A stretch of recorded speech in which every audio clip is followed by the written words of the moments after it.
There's a moment in almost every relationship where a man realizes something unsettling. No matter how clearly he thinks he's communicating, something isn't landing, something is being missed, and somehow a simple conversation turns into tension he never saw coming. And in that moment, it feels like you're both in the same room but operating in completely different realities, reacting to things that don't even seem to exist on the surface. And if you've ever walked away from a conversation, wondering how things escalated so quickly, how logic turned into emotion, how clarity turned into confusion, then you've already experienced what most men misinterpret and almost no one explains. Because what looks like unpredictability, what feels like emotional chaos, what gets labeled as overreaction, is often something far more structured, far more patterned, and far more intentional beneath the surface than you've been led to believe. The truth is, many men are trying to solve emotional dynamics with pure logic, expecting linear responses in a space that doesn't operate linearly, and that mismatch is where frustration is born, not because either side is wrong, but because one side was never taught how to read the signals the other is constantly sending. What if the frustration you felt wasn't because things didn't make sense, but because you were never shown the framework that makes them make sense? What if those emotional shifts, those intense reactions, those moments where things feel amplified are not random at all, but follow consistent psychological patterns that, once understood, become predictable instead of confusing? Because once you see it clearly, everything changes. The arguments, the tension, the misinterpretation. They stop feeling like attacks and start revealing themselves as indicators, signals pointing to something deeper that most men completely overlook. And this is where the difference is made, because the man who remains confused reacts, defends, withdraws, or tries to fix things the wrong way, while the man who understands what's actually happening beneath the surface moves with clarity, responds with control, and naturally commands a different level of respect without forcing it. We're going to break down what's really happening behind those emotional expressions, why problems are often voiced without a request for solutions, why emotional intensity is directly tied to a deeper need for stability and security, and why misreading these patterns creates cycles of unnecessary conflict that slowly erode connection over time. This isn't about agreeing with everything or losing your ground. It's about developing a level of awareness that most men never reach, the kind that allows you to stay composed when others lose control, to respond instead of react, and to lead interactions in a way that naturally creates calm instead of chaos. Because once you understand the underlying mechanics of how emotions are processed and expressed, you stop feeling like you're navigating a storm, and you start realizing there was always a pattern to it, you just weren't shown how to see it. Most people drift through life on autopilot, reacting, repeating, and calling it fate. But there's a different path for the few who decide to operate with intention, who quietly dismantle habits that no longer serve them and replace them with standards that actually shape their future. If that's you, then you're not here by accident. You've stepped into a space built on awareness, not excuses, on direction, not distraction. And we don't entertain a victim mindset here. We operate from vision, from responsibility, from the understanding that change begins the moment you decide to see things clearly instead of comfortably. So if you're serious about elevating how you think, how you move, and how you show up, subscribe not as a formality but as a commitment to sharpening your awareness, and leave a comment not for attention but to engage, to contribute, to think, because this is not noise, this is not ego. This is a blueprint for building a stronger, more disciplined mind, and everything we're about to break down requires that level of focus. Now, if you want to truly understand a woman's emotional responses, you have to go deeper than surface behavior and look at the underlying wiring that shapes how those responses are formed. Psychological research suggests that, on average, women tend to have a more developed connection between the two hemispheres of the brain, often referred to as the bridge between logic and emotion, which means that thoughts and feelings are processed in a more integrated way rather than in isolation. This is where many men misread the situation because the male processing style often leans toward separation. Handle the issue first, resolve it, and then return to the emotional side once the solution is in place.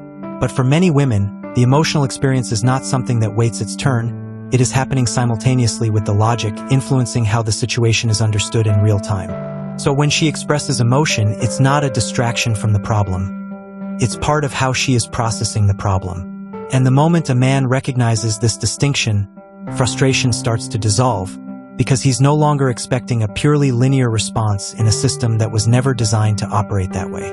What looks like overreaction from the outside is often an attempt to process multiple layers at once. Facts, feelings, meaning, and impact all intertwined. This is why simply offering solutions too quickly can backfire, because it skips over the very process she is using to make sense of what's happening. Observational patterns show that when a woman shares how she feels, especially stress or concern, it is rarely just about the surface issue. It is also an act of trust, a moment where she is opening a window into her internal state and, at the same time, evaluating the strength of the environment she is opening up to. Without saying it directly, the question being asked is, can you handle this without losing composure, without dismissing it, without turning it into something it's not? Because emotional safety is not created through solutions alone. It's created through presence, through the ability to listen without immediately correcting, to understand without immediately controlling. When a man responds with impatience, defensiveness, or a need to fix everything on the spot, the message that is received is not leadership, it's disconnection. It signals that her way of processing is not being recognized, and over time, that creates a pattern where she begins to withhold instead of share. And once that pattern sets in, the distance doesn't happen all at once. It builds quietly, conversation by conversation, until what was once openness becomes silence, and what was once connection becomes emotional separation. This is how breakdowns begin, not with one major event, but with repeated moments of being misunderstood. But when a man understands these dynamics, when he learns to read what is actually being communicated beneath the surface, everything shifts. He stops reacting to the emotion itself and starts responding to what the emotion represents. And in doing so, he creates an environment where communication becomes clearer, tension decreases, and respect grows naturally, not because he is giving in, but because he finally understands the language that was being spoken all along. Let's look at the story of a man named Mark. Mark was a very successful engineer. He was great at fixing things. Whenever his wife, Julia, came home and complained about her boss or her friends, Mark would immediately say, "Well, you should just quit," or "Tell your friend she is wrong." Mark thought he was being helpful, but Julia would get even more upset. She would say, "You're not listening." Mark would get confused and angry, thinking, "I just gave you the answer. Why are you mad at me?" Mark's mistake was that he was treating his wife's emotions like a broken machine instead of a human experience. Because he refused to learn the language of her feelings, Julia began to feel that Mark was cold and uncaring. She started seeking emotional connection elsewhere, talking to a friend at work who actually listened. This mistake eventually led to the end of their marriage because the emotional bridge had completely collapsed. Mark was right about the solutions, but he was wrong about the psychology. He didn't realize that his silence and presence were more valuable than his advice. Psychologically, women have a deep-seated need for emotional safety. For a woman, feeling safe isn't just about a locked door or money in the bank. It is about knowing that her partner is an anchor. If she is emotional and you become emotional too, if you start yelling or getting overwhelmed, she feels unsafe. She thinks, if he can't handle my feelings, how can he handle a real crisis? A high-value man understands that his role is to remain calm. When he stays logical and present while she is emotional, he is providing that safety. This is a behavioral pattern that builds deep attraction. We also have to talk about the emotional bank account. This is a concept in psychology where every positive interaction is a deposit and every negative one is a withdrawal. Many men don't realize that for many women, small things are big things. A small compliment, a hug, or remembering a detail about her day are massive deposits. If a man only tries to do big things like buying a car or a house, but ignores the daily emotional needs, the account stays empty. When the account is empty, any small argument can feel like the end of the world. Observation shows that women often keep track of these small details because it tells them how much they are valued in the background of the man's life. Another pattern to understand is the release. Sometimes a woman will bring up an issue from 3 months ago. A man will say, "Why are we talking about this again? I thought we fixed it." But in female psychology, if the feeling attached to the event wasn't fully processed, it isn't fixed. She isn't trying to start a fight. She is trying to clear out the emotional clutter. If a man can stay patient and say, "I see that this still hurts you, let's talk about it," he actually speeds up the healing. If he gets angry and tells her to get over it, he traps that emotion inside her, where it will eventually turn into resentment. One of the most important things a man can understand is this cycle of connection. Women often move through cycles where they need more closeness and then more space. This can be tied to biological factors or simply life stress. When a woman pulls away, many men panic. They become needy or aggressive, which pushes her further away. A man who understands human behavior stays steady. He knows that if he remains a high-value, grounded man, she will naturally return to the home base of the relationship. We also see a trend called testing. You might have heard people call these shit tests. Psychologically, this is often a woman subconsciously checking the strength of her partner. She might act emotional or challenging to see if you will break or lose your cool. If you get angry, you fail. If you become a pleaser and beg for her to be happy, you also fail. The way to win is to remain amused and unbothered. When a woman sees that her emotions cannot shake your core, she feels a massive surge of respect for you. She realizes you are a man of high character and discipline. In relationship dynamics, communication is often the biggest hurdle. Men are taught to be direct, while women are often socialized to be contextual. A woman might say, "It's really hot in here," when she actually wants you to open a window. A man might think, "Why didn't she just ask me to open the window?" This difference in behavioral tendencies causes a lot of friction. To bridge this gap, a man should learn to look for the intent behind the words. Don't just listen to the sentence. Listen to the vibe. This isn't about being a mind reader. It's about being observant. Successful relationships are built on validation. Validation doesn't mean you agree with her. It just means you acknowledge her reality. You can say, "I can see why you would feel frustrated by that," without saying, "You are right and everyone else is wrong." This simple act of validation lowers the threat level in a woman's brain.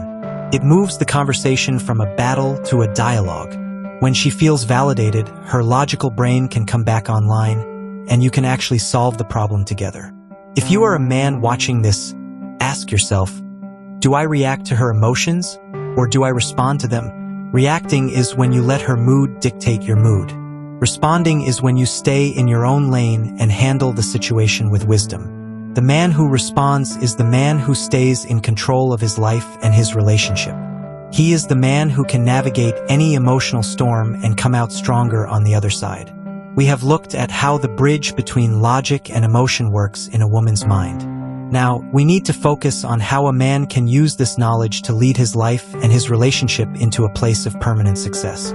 When you understand that emotions are a form of communication, not a form of combat, your entire perspective changes.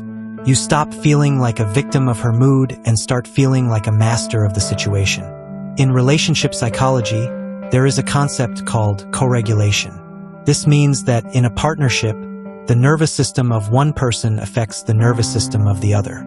If one person is panicked and the other stays calm, the panicked person will eventually calm down. But if both people panic, the relationship burns down. A high-value man takes responsibility for his own emotional temperature. He knows that his calmness is a gift to the relationship. By staying grounded, he helps her return to her own logical center. Most people watch to be entertained. You're likely here to be informed. This channel is a space for those who hold themselves to a higher standard of logic. If that resonates, subscribe and join a community that values deep psychology over cheap drama. I want to see your perspective in the comments. This is a place for data and dialogue, not judgment. If you're ready for the truth, stay tuned. Let's look at a story of growth and wisdom featuring a woman named Sophia. Sophia was in a relationship with a man who was very defensive. Every time she tried to talk about her feelings, he would get angry and tell her she was being too sensitive. This made Sophia feel lonely and unimportant. Eventually, Sophia realized she couldn't change him, so she decided to change herself. She began to study the psychology of nonviolent communication. The next time she felt upset, she didn't lead with a feeling storm. Instead, she waited until she was calm and said, "I've noticed a pattern where I feel disconnected when we don't spend time together on weekends. My goal is for us to be a strong team. How can we make that happen?" By removing the blame and focusing on the goal, Sophia gave her partner a way to be the hero instead of the villain. Her partner, seeing that she wasn't attacking him, stopped being defensive. He started to put in the effort to listen. Sophia learned that by managing her own emotional delivery, she could guide the relationship to a much better place. She stopped hoping he would just get it and started using clear, logical patterns to build the bridge herself. Sophia's story teaches us about emotional maturity. In any interaction, the person with the most self-control has the most influence. If you are a man, your influence comes from your ability to remain a stable mountain while the winds of emotion blow around you. Observations show that when a man is truly stable, a woman feels a deep sense of relief. She can finally stop testing or fighting because she trusts that you are in control of yourself. This trust is the foundation of long-term loyalty. We also need to talk about the hidden language of needs. Often, when a woman is expressing a strong emotion, there is a hidden need underneath it. If she is angry about you being 10 minutes late, she might not actually care about the 10 minutes. The hidden need might be reliability or respect. She wants to know that your word means something. If a man only argues about the 10 minutes, he misses the point. If he addresses the hidden need by saying, "I understand that being on time shows I respect your day, and I will do better," the argument disappears. High-value men look for the need beneath the noise. Another behavioral trend is the accumulation. Because women process so many small details, they sometimes store up small hurts over weeks or months. This is why an argument about a dirty dish can suddenly turn into an argument about everything that has happened all year. Psychologically, this is her brain trying to find a pattern. A man might think this is unfair, but it is just how her brain organizes data. To handle this, a man should encourage frequent check-ins. By talking about small problems every week, you prevent them from becoming a giant mountain of emotion later on. We must also understand the power of presence. In our modern world, we are always distracted by phones and work. For many women, attention is the primary currency of love. A man can spend thousands of dollars on a gift, but if he is checking his phone during dinner, the gift means nothing. Observation shows that 10 minutes of undivided attention is worth more than 10 hours of being in the same room but not looking at each other. This is a simple effort that yields massive results in emotional connection. There is also a concept in psychology called mirroring. If you want a woman to be more logical and calm, you must be the example of logic and calm. If you meet her fire with your own fire, you only get a bigger fire. But if you meet her fire with water, with a quiet voice, a slow pace, and a logical mind, the fire will eventually go out. This is not about being a doormat. It is about being a leader. A leader sets the tone for the environment. If the environment is chaotic, the leader is the one who brings the order. Men also need to understand the importance of physical reassurance. When a woman is in an emotional state, her brain is often in a stress loop. Sometimes, a simple touch on the shoulder or a hug can do more than 1,000 words of logic. This is because physical touch releases oxytocin, a chemical that tells the brain it is safe to relax. Once the brain feels safe, the logic can return. Many men try to argue their way to peace, but you can often